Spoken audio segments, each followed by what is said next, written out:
about werewolves is always exciting, but seeing them on screen, that's a whole different level. Back in the 1700s, stories about supernatural beings like vampires and werewolves were pretty popular. Eventually, those tales found their way into horror genres, giving us a chance to see the creatures come to life. There's something both chilling and thrilling about watching someone transform into a werewolf, especially when the effects are done right. Good werewolf movie with top-notch makeup and a gripping story is always worth the watch. So let's dive into the 8 best werewolf movies that bring the myths and legends to life. But before we go into our explanation, we have a very small request. If you like our content, please support us by subscribing to our channel. This is a small click for you, but for us it means a lot. Thank you. Let's begin.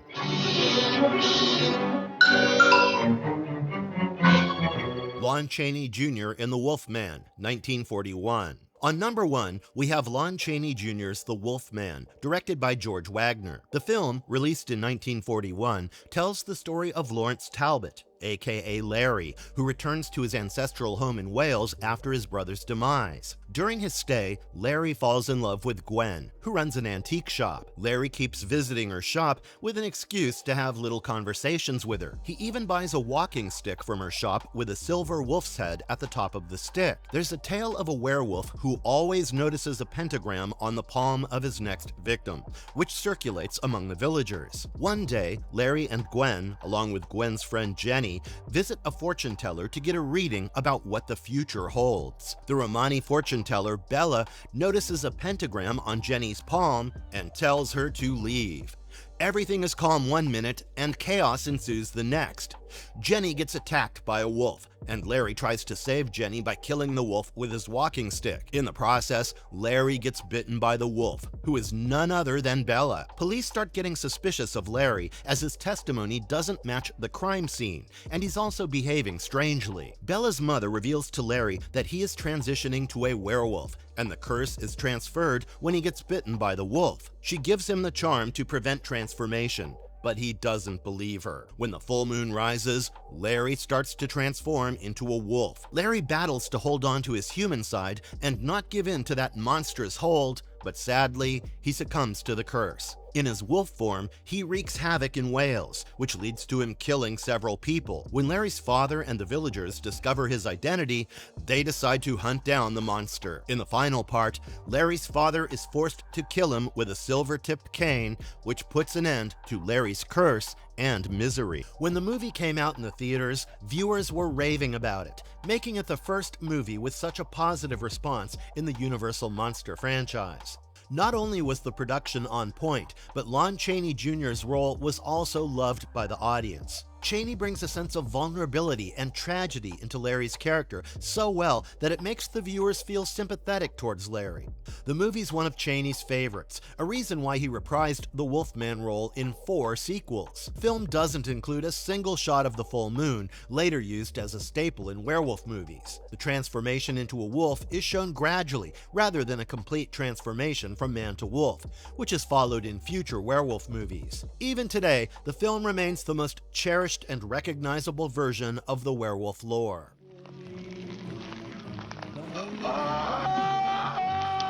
David Naughton in An American Werewolf in London, 1981. On number 2, we bring to you David Naughton in An American Werewolf in London, released in 1981, directed by John Landis. The movie follows 2 American tourists, David Kessler and Jack Goodman, backpacking through England's Yorkshire moors. After a whole day of traveling, they stop at a local pub, where the bartender warns them to stay on the road and avoid the moors. But the youngsters pay no heed to the warnings and venture into the moors, where a werewolf attacks them. Jack is killed, but David survives, but is badly wounded and bitten by the wolf. David's immediately taken to a London hospital, but soon he begins to experience a strange and terrifying condition, and he's also haunted by the ghost of Jack, who appears in different stages of decay. Jack warns David that he will continue to transform into a wolf and will ultimately be killed by the authorities. By the end of the movie, David's morphosis becomes more recurring and unmanageable, leading to a tragic confrontation with the police, ending with David's death and Jack's ghost finally finding peace. Landis wanted to capture the painful transformation from man to wolf through this film and make it unbearable to watch. David Naughton's werewolf transformation took 10 hours to apply, and Rick Baker's makeup has no words because it was so good. Naughton's performance as David Kessler was enjoyed by the viewers. David's charm and wittiness at the perfect moment balance so well with the horrifying, gruesome transformations. The movie continues to ignite the initial flames of werewolf genre movies.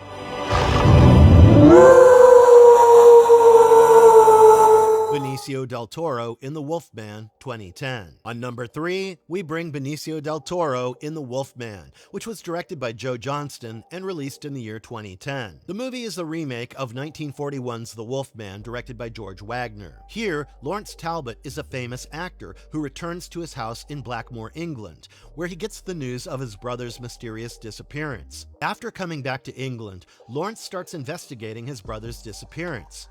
Soon, he finds that a werewolf is terrorizing Blackmore's villagers, making the wolf a prime suspect. As Larry explores the mystery, he gets bitten by a werewolf, who's no other than his father. Larry's father has been living with this curse for years, and Larry inherits it after getting bitten.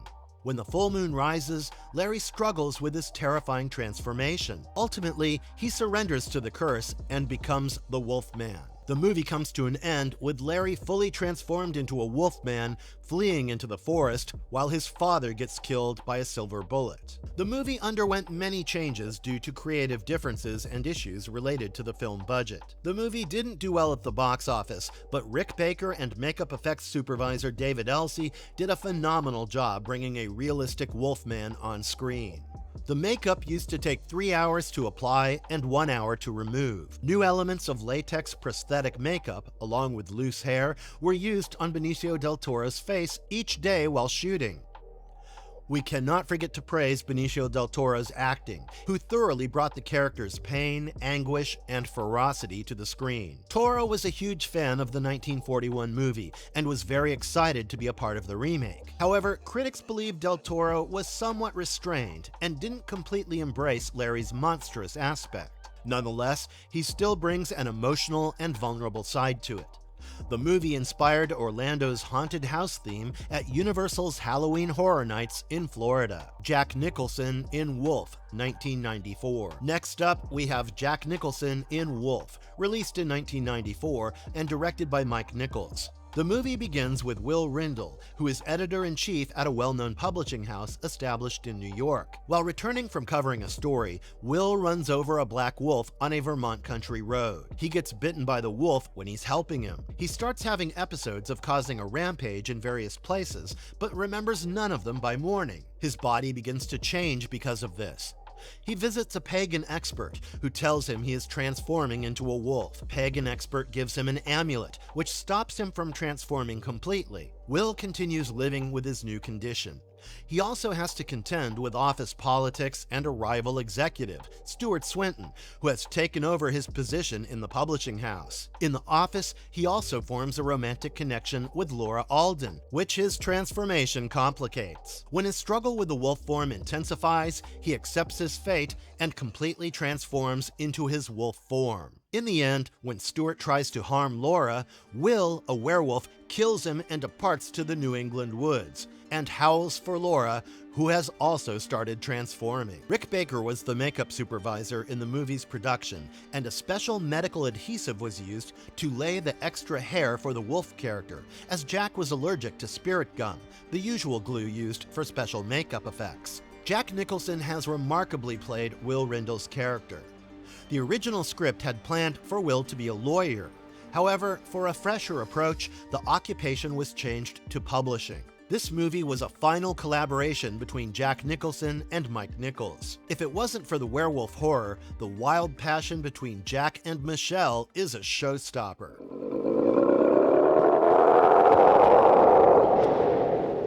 Michael J. Fox in Teen Wolf, 1985. Next up, we have 1985's Michael J. Fox in Teen Wolf, directed by Rob Daniel, a classic 80s horror mixed with comedy and supernatural adventure. It introduces our main protagonist, Scott Howard, played by Michael J. Fox, who is a shy and awkward high school student. When Scott transforms into a werewolf after returning from a party, his father reveals their family comes from a family of werewolves. He's cool with it until he transforms during a basketball game, which skyrockets his popularity in high school. He's seen as a hero to his teammates. With his new shape, Scott balances his popularity, athletic success, and the risks and responsibilities of being a werewolf. With the help of his father, Harold, and his best friend Styles, Scott learns to restrain his wolf transformation and uses his abilities to help his team win the basketball championship against the Dragons. The movie received mixed reviews, some positive and some unfavorable. The film propelled the creation of an animated series adaptation for 2 seasons. The TV series aired on the CBS network from 1986 to 1987. A sequel titled Teen Wolf 2 was also released in 1987. In 2011,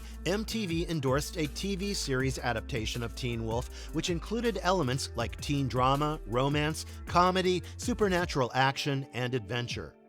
The TV series was loved by the audience and aired for 6 seasons from 2011 to 2017. The movie's production editing took only 21 days, and the wolf transition scenes were shot at the end. Michael J. Fox and his double, Jeff Glosser, used to stay on a liquid diet of milkshakes and soup while the makeup was being put on them. Michael gained so much popularity after this role that he had to increase his security. Even the jersey Michael wore was sold at the Beverly Hills pawn shop for $30,000. Agnes Bruckner in Blood and Chocolate, 2007. On number 6, we have Agnes Bruckner in Blood and Chocolate, a horror fantasy that was released in 2007 and directed by Katja von Garnier. It was an international co-production among the US, Germany, Romania, and the United Kingdom. The film takes slight inspiration from a 1997 young adult novel by Annette Curtis Klaus of the same name. The movie revolves around Vivian Gandilon, a 19-year-old werewolf residing in Bucharest, Romania. Vivian is part of a secret society of werewolves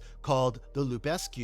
They've lived among humans for centuries. Vivian falls in love with a human who is a graphic novelist, but has kept her wolf identity a secret. As their relationship deepens, Vivian's family and Lupescu's laws forbid her from continuing her relationship, as society does not accept bonds between humans and werewolves. With the danger of Lupescu's ruthless leader on Vivian's relationship, who will survive this battle? The secrecy of werewolves or love? Agnes Bruckner was the only American actor in the Blood and Chocolate cast.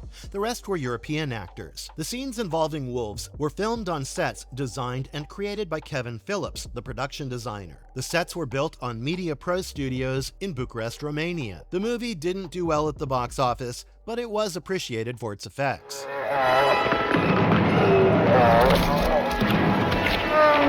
David Thewlis in the Harry Potter series. On number 7, we have most people's favorite werewolf character, Remus Lupin, portrayed by David Thewlis in Harry Potter and the Prisoner of Azkaban. The movie starts with Harry Potter starting his 3rd year in Hogwarts, but the atmosphere is tense because a wizard named Sirius Black has escaped from Azkaban, the most dreadful wizard prison. Sirius is believed to have betrayed Harry's parents to Voldemort, which led to their deaths. Remus Lupin has joined Hogwarts as the new Defense Against the Dark Arts teacher. He quickly becomes a student's favorite because of his kind and understanding nature.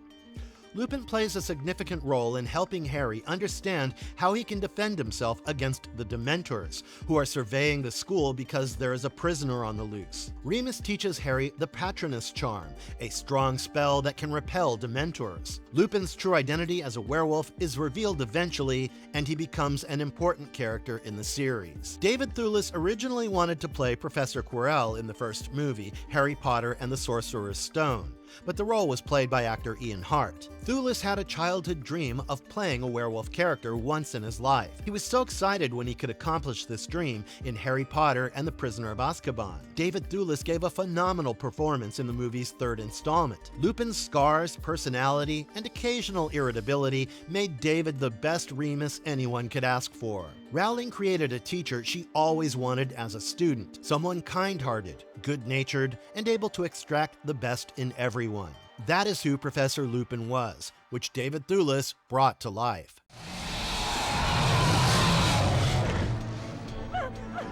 Michael Paré in Bad Moon. Lastly, we have Michael Paré in Bad Moon, which was directed by Eric Red and released in 1996. Bad Moon takes notes from a novel named Thor by Wayne Smith, which narrates the story from a dog's point of view. Director Eric Red obtained the rights to Smith's novel very early on. Red felt the book had all the elements that were required for a great horror film. Steve Johnson and his company XFX created the werewolf effects. The story follows Uncle Ted, played by Michael Paré, a photojournalist who returns to his sister Janet's Pacific Northwest residence after being bitten by a werewolf while on an assignment in Nepal. When the full moon approaches, Ted starts undergoing a terrifying transformation into a werewolf.